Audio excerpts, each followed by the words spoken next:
best thrift find in my entire life.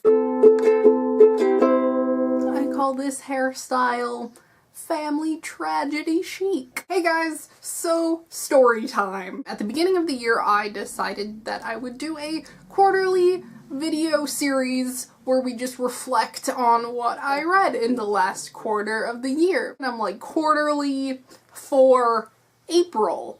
No, it was supposed to be in March. So this is me doing my quarterly wrap-up, which means I'll be talking about the books that I read between January and the end of March.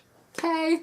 That is what quarterly is. So I read 11 books in the first quarter of 2014, which, you know, isn't a lot, but at least it's in the double digits. So now let's break down those books into genres. And as you can see, there's not a whole lot of genres here because I didn't end up reading any classics, short stories, or graphic novels. But I read a majority of young adult literature this quarter because my brain was feeling kind of mushy, and so I'm like, let's just do fun books. I did not have any goals this year when it came to genre.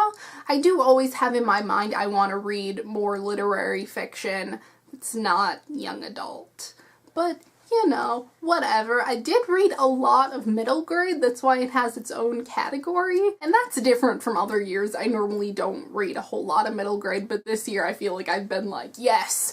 All of these short books for children. And hey, at least I read a poetry book. Let's ignore the fact that it's Bo Burnham. It's still poetry, and I have been meaning to read more poetry because I love it. Now let's check out the genders of the authors. I always actively try to read more female writers than male writers. At this point, I only read books by male authors that I know aren't going to be super sexist. And I think next quarter I'm going to be reading more classics, and a lot of those on my TBR are by dudes. So I think it'll be more even next quarter, although I'm fine just reading the ladies, honestly. Now let's do the star rating of each book that I read. Honestly, this was kind of surprising to me because I thought I read a lot of crap books, but I actually ended up reading, you know, a good mixture. Most of the books that I read were 4-star books, which in my star rating means it's not going to be in my favorites, but it was a really good book. I thought I read a lot of 3-star books, but I ended up only having one.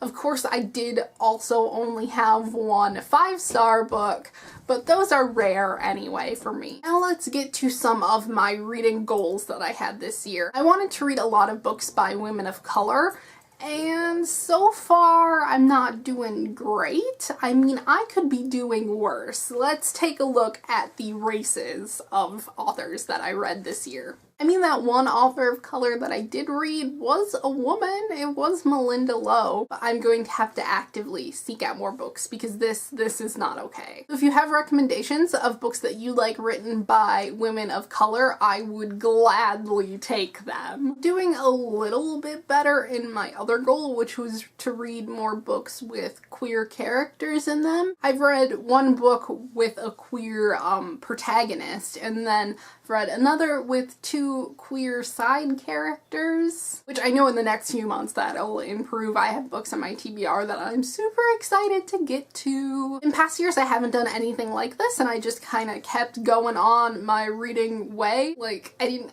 actively do anything about my goals that I made to read like different kind of genres or like different authors, and I think that this was a really good exercise in seeing what I need to tweak in my TBR, and this was a really good exercise in actually reaching my goals and visualizing everything, so I think this was a really good thing. Thank you guys for watching, and I will see you next time. Bye!